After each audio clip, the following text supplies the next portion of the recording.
today I'm down near the beach with my friend David,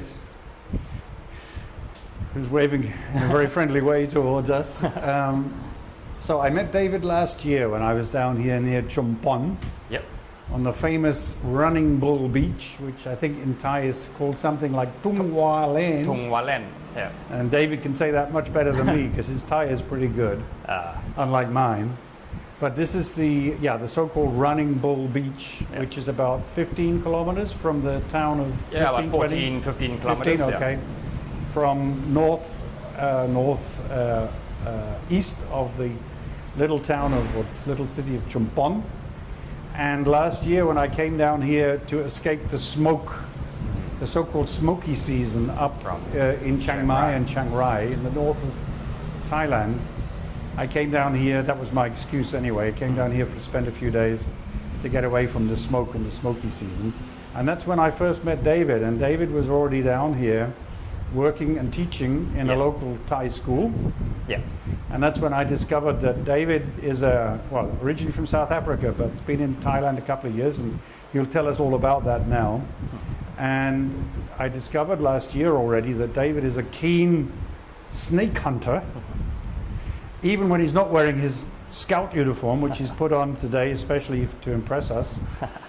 And David wears, which is also a big tradition in Thailand, he can tell us again about that as well. In the schools here, they like to wear all sorts of uniforms. David can explain that. And also, I think about once a week, they put on their scout uniforms and their Girl Guide uniforms, including the teachers. Yeah. And yeah, David can tell us all about that, because I think that's very unusual and very interesting. It's very different from, certainly different from Western Europe, I think, and North America. Yeah. Don't think the teachers regularly wear scout uniforms at school. But anyway, you can tell us about that, David. So you're originally from South Africa? Yeah, I was born in South Africa. My parents are from Cyprus, and my mom's from Cyprus, and my father is from Scotland and Germany. Well, my father's parents are from Scotland and Germany. It's a nice mix, yeah. Yeah, so I'm very European, but I was born in South Africa. Okay. I grew up in South Africa my whole life until the age of about 20, 21, 22.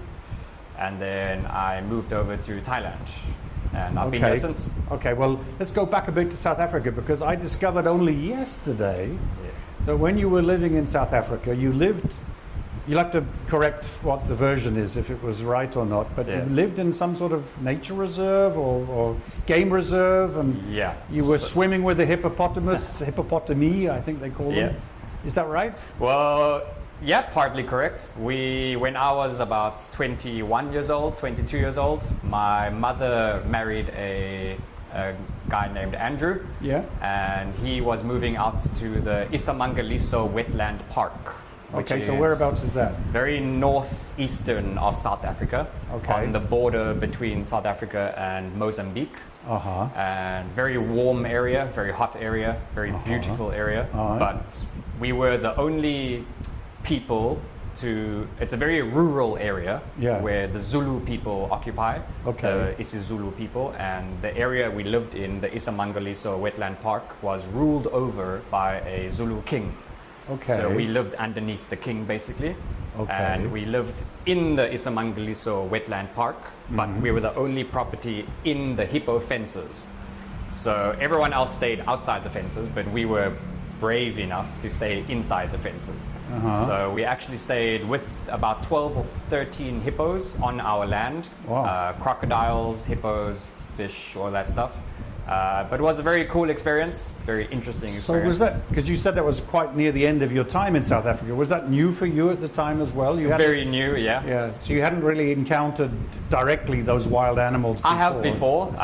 Coming from South Africa, we've gone on many safaris and game drives and all of that. Okay. But it was my first time living with wild animals like that. It was completely rural, no toilet, no water, no internet, no electricity. Okay. When we got there, we had a piece of land given to us by the king, or we rented the land for 99 years. And we could do whatever we want with the land, but after the 99 years, we give it back to the king and to his family. Sort of leasehold arrangement. Basically. And now I don't know much about these sort of things, and I've unfortunately not yet been on a safari. But one thing I do know, I think I'm right in saying, that the hippopotamus is the most dangerous animal in Africa. Yeah. And more people are killed every year by hippopotami than by any other animal, including lions and elephants and all sorts from first-hand experience, hippos are very, very scary creatures. Yeah. I think they're a lot more scary and more big than people actually think. Yeah. They're literal tanks. Yeah. They're actually very, very big. Yeah. And when you see a hippo, a beast like that run and run directly at you, it's a bit of a scary thing. Yeah, they can move faster than you imagine, perhaps. Yeah, much, much faster. And for their size, the enormity of their size is just, it's very scary. And I guess you have to be careful, especially with the mothers and the young calves. Especially when they're out grazing and eating or relaxing in the shade outside of the water, and you're roaming around their area, they will get startled and they will run back to their water, to the water area. And if you are in their way, they will trample you and they will kill you. Every year in the Isamangaluso Wetland Park, there's quite a few people dying, being killed by hippos. In my specific area, we lived close to a city called Manguzi in the area, and there was 3 or 4 people that had been killed by those hippos that we were staying with on our land. So it's it was quite an experience. Lots of snakes, lots of hippos, lots of wild animals you would never see in normal safari game drives. That's very, really interesting. How long were you there altogether in that? Just over a year. That's still a long time. Intense experiences anyway, I guess. There was nothing there when we got there. We dug our own borehole. We dug our own well. We dug our own toilets. We erected our own water tower so we could have running water.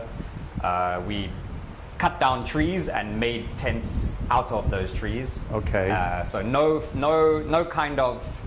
nothing of the sort of Western housing. Amenities. And amenities, yeah. So what was the purpose? Were you doing that in order for tourists to come and stay there? Or well, my stepfather at the time, the Andrew, he was he was producing biofuel, biodiesel. And as a byproduct of the biodiesel, he was creating soap and selling the soap as a byproduct of the biofuel and selling fuel to the farmers and the local people around the area. So what was the biofuel made from then? What was organic materials? Yeah, I'm not entirely sure about the process, but it was made out of old cooking oil. So what he would do, he would go to what I did as well when I joined. We went to local restaurants, local houses, local places, local cities, different little villages, and going to the KFCs and McDonald's and all of those places to buy their old used oil, and then he would use that to create the biofuel. That's interesting. And sold it to the farmers for their tractors and their cars. So they could use it like a diesel, oil. It was basically half the price of normal diesel. That's interesting. Your land where you were, and you were involved for about a year on there, belonged to a local Zulu king, you called him, and I was asking if you spoke the language. Yes. So in South Africa, when you grow up in South African schools, when you go through the school system, you are required to learn English as a first language, Afrikaans as a second language, which is a derivative of Dutch almost. Old Dutch. And then you have the choice of learning Xhosa or Zulu in school. And I chose to learn Xhosa, Xhosa. That's the click language. Yeah, Zulu and Xhosa, it's both clicks. Sounds very special. But so I chose Xhosa in school. But Zulu, I did not know much about. It's similar, but not similar in a way. Very different in a way as well. But I started learning Zulu. I started taking Zulu classes in the Manguzi town, about 15 kilometers away from where we stayed. But I didn't get very far with it. So I know a few words here and there, but not fluent at all. And before you moved up you said up towards Mozambique, would you say? Close to Mozambique, You'd been living, is it Port Elizabeth on the? So my hometown was Port Elizabeth, And before I moved to Manguzi and the Isamangaliso Wetland Park, I used to manage a guest house in Port Elizabeth in town.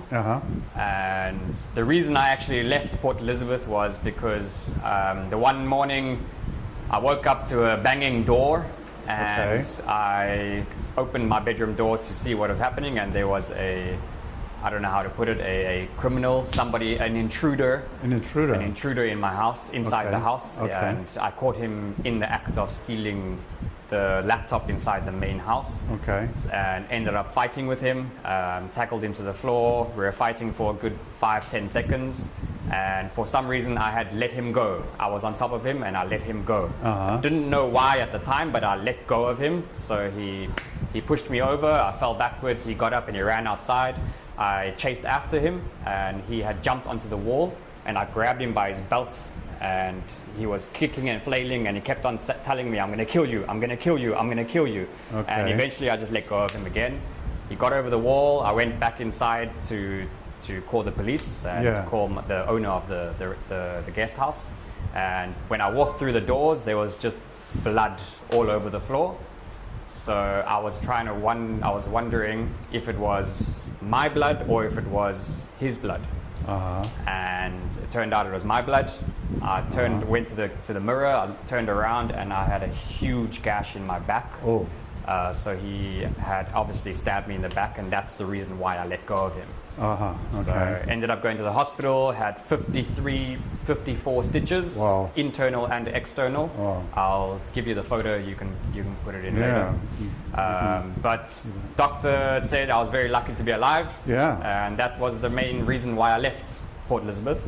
And I went to go join my mom with her then current husband in the Isamangaliso Wetland Park. So you swapped the danger of breaking an entry risks down south for the danger of hippopotami and crocodiles. And crocodiles, okay.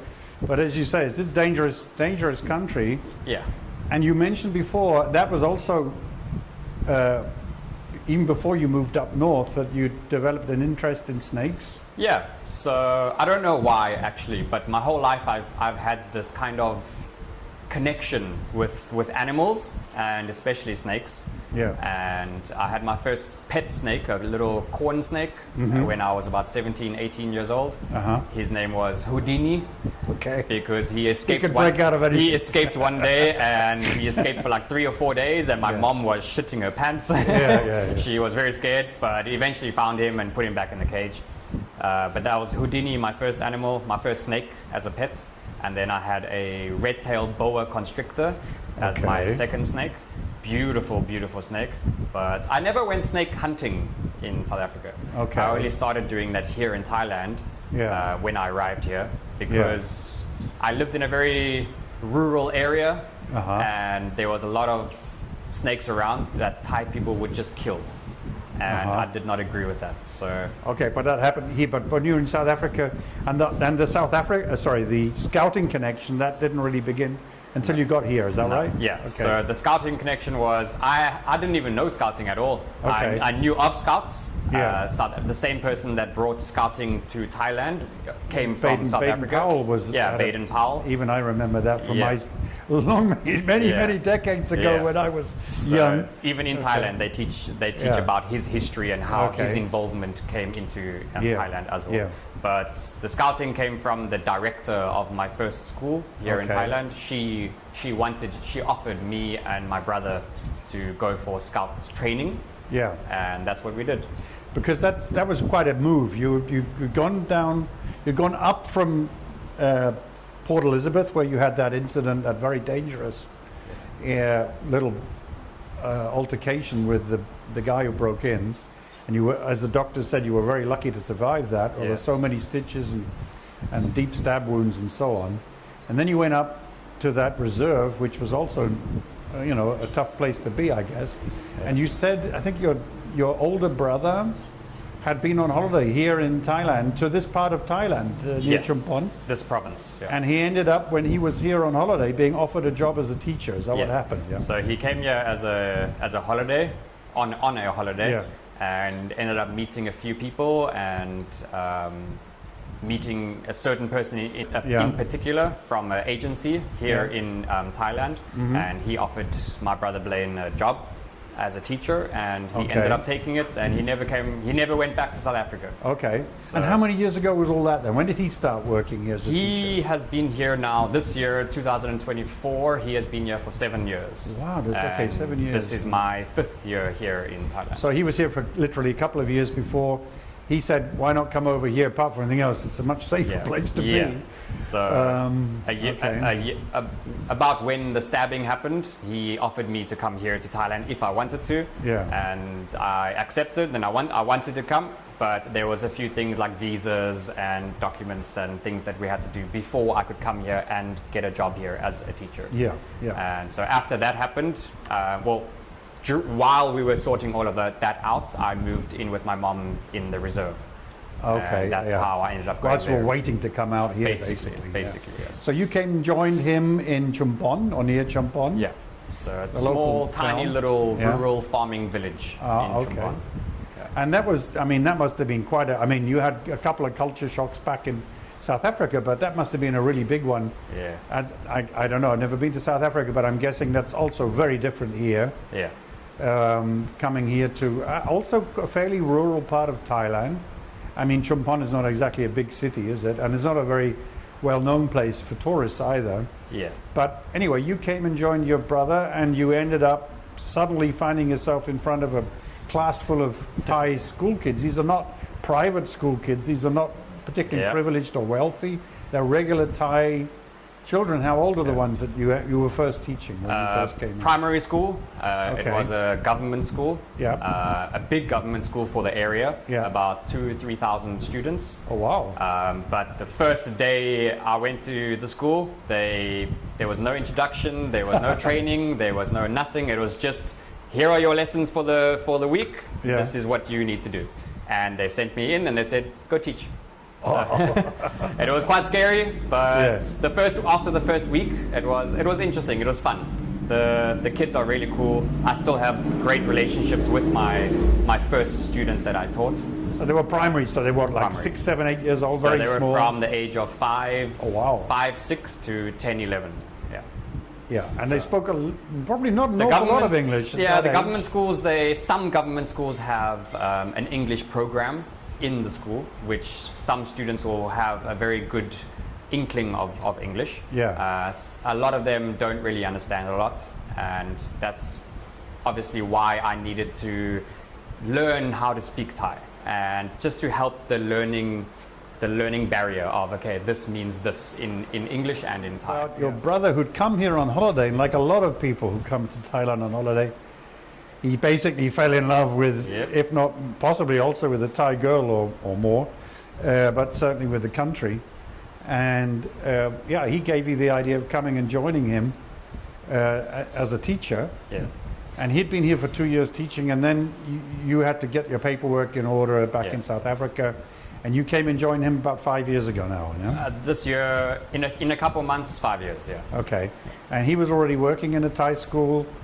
He picked up Thai pretty quickly, mostly learning from the children, from the school kids. And you did much the same, because I guess you found out pretty quickly it was more than useful. And especially in the country area, where people, unlike maybe Bangkok, Chiang Mai, and the big cities, up north at least, where people, especially those who have daily contact with foreigners, can be very good at English. Down here, I guess that wasn't the case.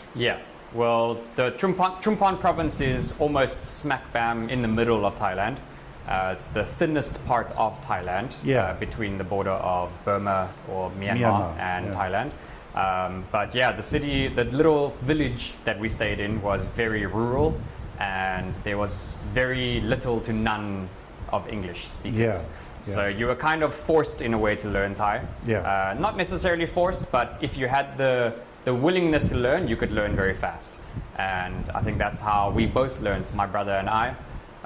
We learned from our kids, from our students, and we learned by meeting local Thai people and becoming friends with them, and just immersing ourselves into the language. And every day, learning a few words every day, and knowing what it means in English, and then going out and using those words in the markets and all of that.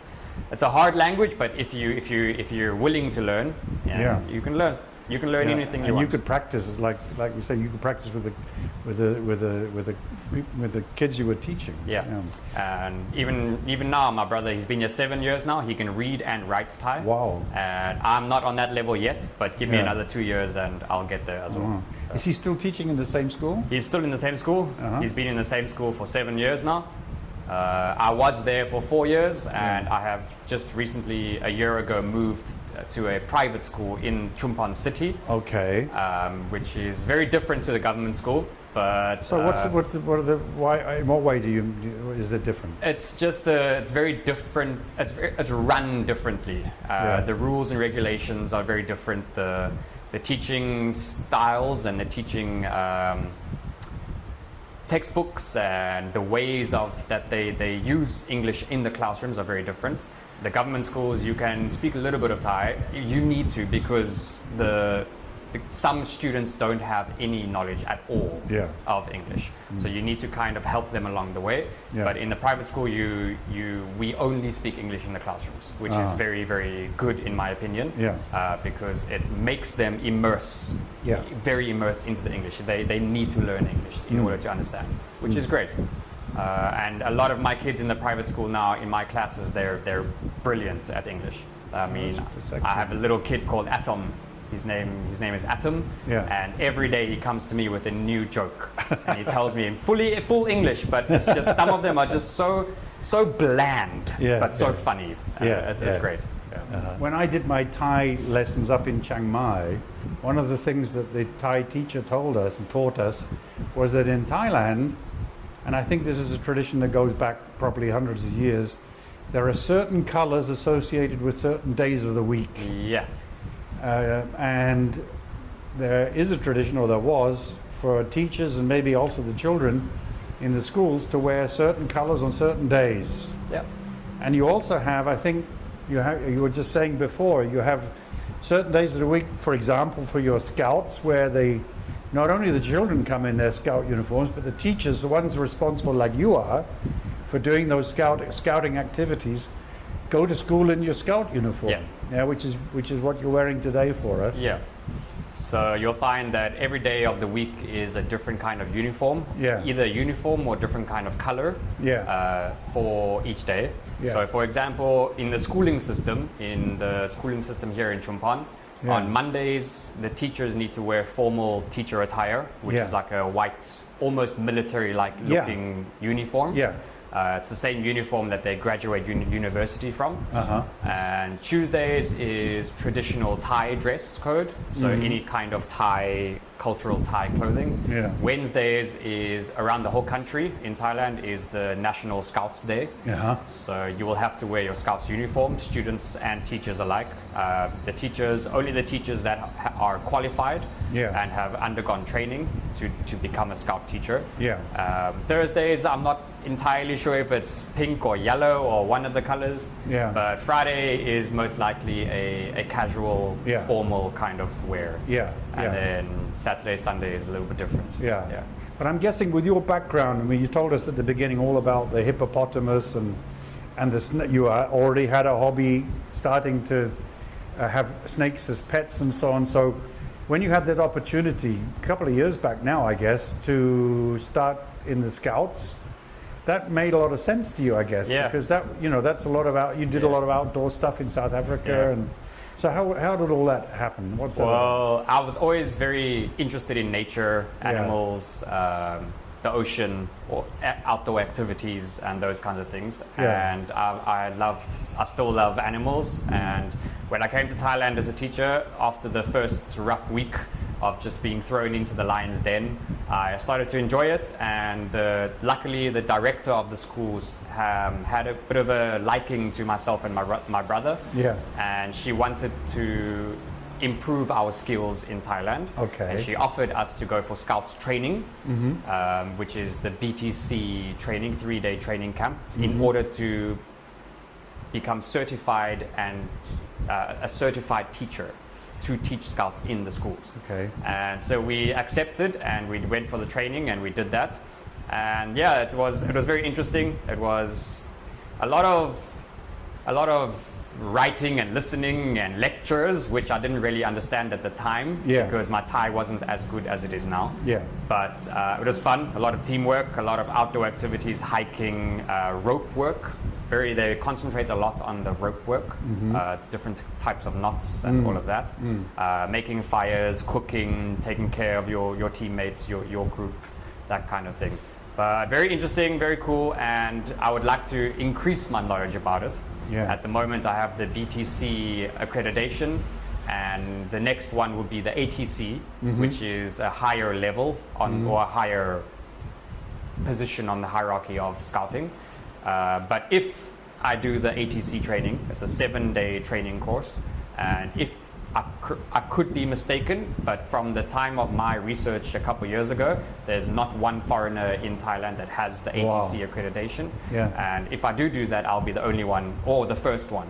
And I think it has a couple of little, I think don't you get some sort of like a bonus or something? Yeah, so if you're a foreign teacher in Thailand, and not many foreign teachers do the Thai scouting, not many people have the thought about doing it or actually have the opportunity to do it. Yeah. But I like it, I enjoy it, and it's something that I see myself doing in the future. Yeah. And if I want to get out of the English teaching side of it, I can go into the scouting teaching part of it, in Thai and English, and which I would love to go into the more animal part of it, the forestry, the game warden kind of way, which will be very interesting. It'll be a nice path to go for a while. Like husbandry, you could call it, I guess. How to best look after those animals and so on. Exactly. So, were you able, when was it, like 4 years ago you started doing the scouting at school?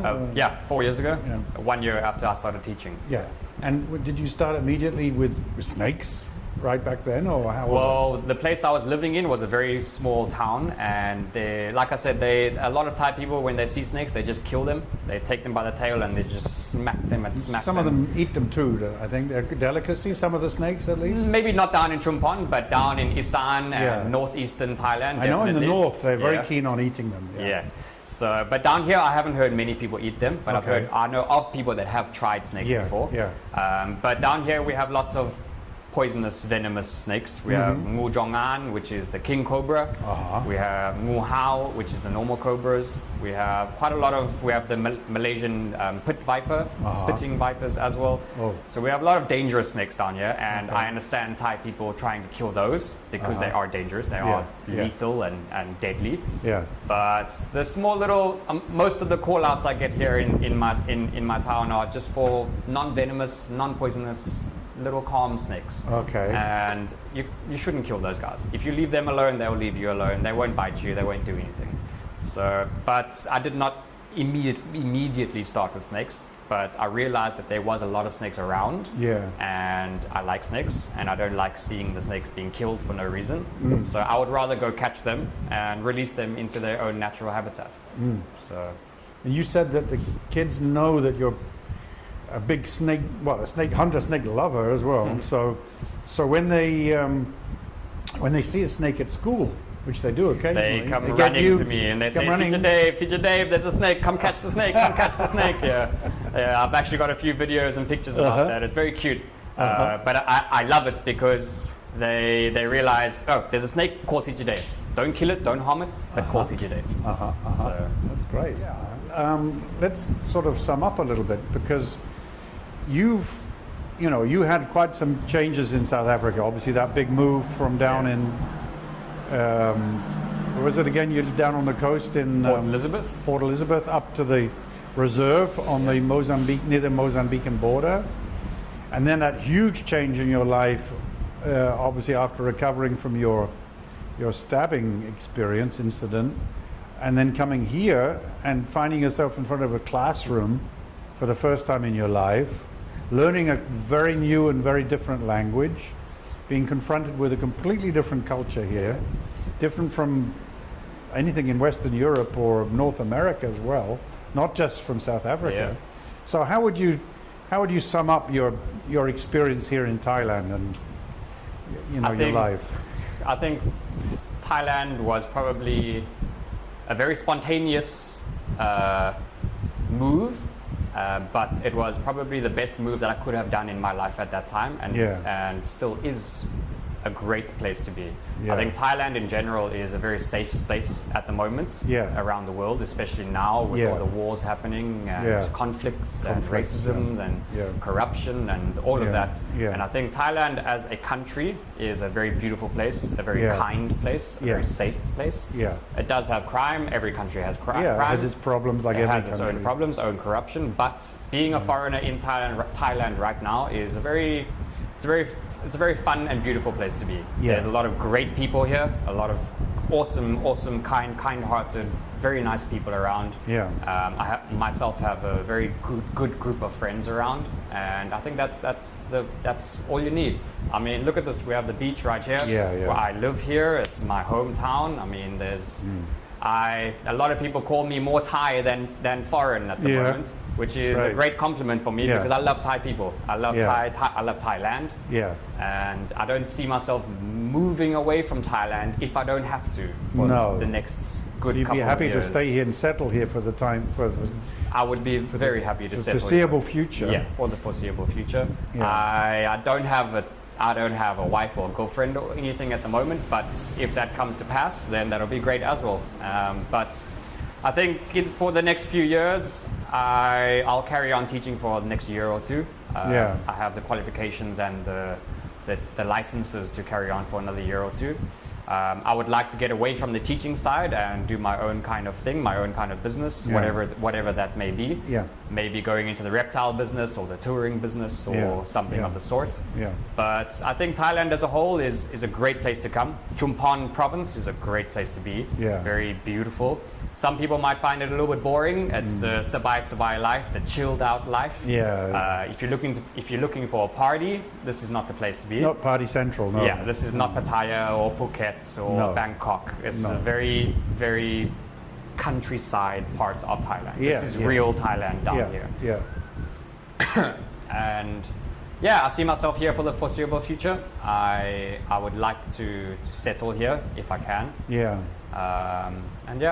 And maybe just move, like you said before, out of the traditional classroom teaching environment into that scout leadership.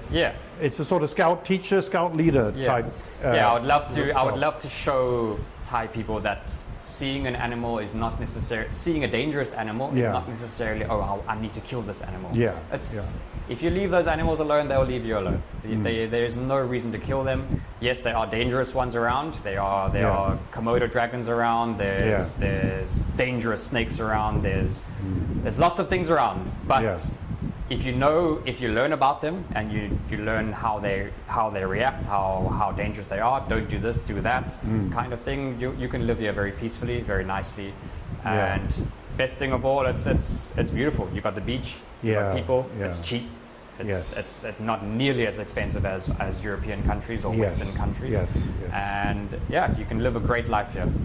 I am living a great life, as you are and everyone else around here. It's a very nice place to be. Good place to be. Well, David, thanks very much for telling us your little life history today. It's very interesting, and I'm sure a lot of the not a lot, but I think everybody watching this will find it very interesting. And it's so different. It's so different here, the culture, and obviously your own personal work experience and life here, so different from other countries. And it's great that you found time to be able to tell us about it today. Thanks very much, and wish you all the best. Thank you. We'll keep in touch and see you around. See you in the future. See you with those snakes.